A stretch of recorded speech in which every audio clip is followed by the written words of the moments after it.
उपेक्षितांचे अंतरंग भस्म हे पुस्तक समीक्षात्मक आहे आणि विचारांचं आहे, वैचारिक आहे आणि ते भस्म या उत्तम बंडू तुपे यांच्या कादंबरीवरलं हे पुस्तक आहे. एखाद्या कलाकृतीवर लिखाण करणं, त्याची समीक्षा करणं किंवा त्याच्याबद्दलचं भाष्य करणं हे अनेक जण करत असतात, परंतु माझी भूमिका यामध्ये एक वेगळी होती आणि मी तसा साहित्यिक आहे, पण चळवळीतला साहित्यिक आहे. समाजाशी नाळ वागवून घट्ट ठेवून लिहिणारा साहित्यिक असल्यामुळं एका वेगळ्या भूमिकेतून हे पुस्तकाची निर्मिती झाली. काय झालं की मी सगळं चळवळीमध्ये काम करत असताना, समाजात काम करत असताना काही नव्या गोष्टी समाजामध्ये रुजू पाहतायत. एक नवी व्यवस्था निर्माण होऊ पाहते आहे आणि तिला बळकटी येताना दिसते आहे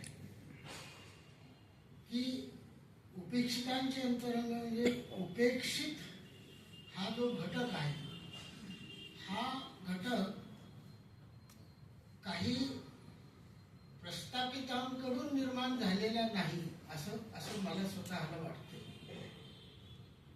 कारण जे कधीतरी उपेक्षित होते, ज्यांची वंचना झाली, त्यांच्या वाट्याला आली, उपेक्षा त्यांची दूर होऊ लागली, किंबहुना झाल्यासारखं झालं, तेव्हा हीच माणसं पुन्हा एक नवी व्यवस्था, दुसऱ्यांचं शोषण आणि दुसऱ्यांची उपेक्षा करण्याची व्यवस्था निर्माण करू लागले आणि त्या क्षेत्रामध्ये आपली एक मोनोपॉली निर्माण करणं, एकाधिकारशाही निर्माण करणं आणि इतरांना उपेक्षित करणं, म्हणजे पुन्हा उपेक्षित गट निर्माण करण्याची व्यवस्था आता सध्या मला जाणू लागलेली आहे.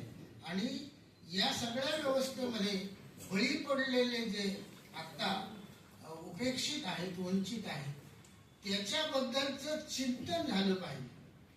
मगाशी विनोदरावांनी समरसतेचा उल्लेख केला. मला असं वाटतंय प्रकर्षानं हा उपेक्षेचा जो विषय आहे हा समरसतेच्या चिंतेचा आणि चिंतनाचा विषय आहे.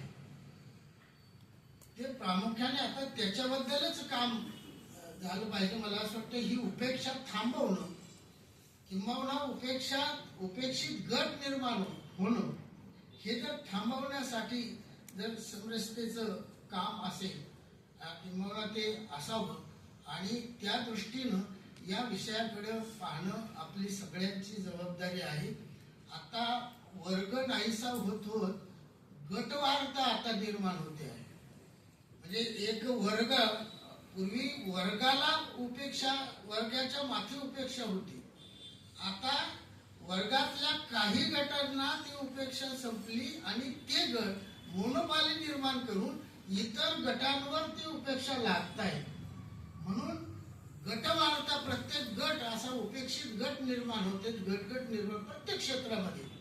आणि म्हणून संविधानानं असं म्हटलंय की प्रत्येक गटा क्षेत्रामधला जो उपेक्षित आहे त्याला पर्याप्त प्रतिनिधित्व मिळालं पाहिजे. म्हणजे मला असं वाटतं संविधानानं फार पूर्वी 75 वर्षापूर्वी हा विचार केलेला असावा की पुढं हे असे उपेक्षित गट निर्माण होणारच आहे. आणि म्हणून हे उत्तम बंडू तुपेच्या वाटेला ही उपेक्षा आली. उत्तम बंडू तुपे एक गट आहे, एक ती व्यक्ती नाही तर तसा गट आहे. अशा प्रकारचे अनेक उत्तम बंडू तुपे आहेत की त्यांच्याकडे जाणून बुजून किंवा ठरवून किंवा त्यांची जे कोंडाळे करून राहिलेली मंडळी त्यांनी ठरवून उत्तम बंडू तुपेच्या गटाला उपेक्षित ठेवण्याचं काम केलं. आणि मला असं वाटतंय मी जर समरसतेचा समर्थक असेल तर माझं पहिलं काम हे आहे की उत्तम बंडू तुपेच्या गटाला त्याची उपेक्षा थांबवण्याचं आणि त्याला न्याय देण्याचं काम. आणि मला असं वाटतंय याच धोरणानं ह्या पुस्तकाची निर्मिती झाली. ते काय झालं वाचकांनी ते ठरवावं. धन्यवाद.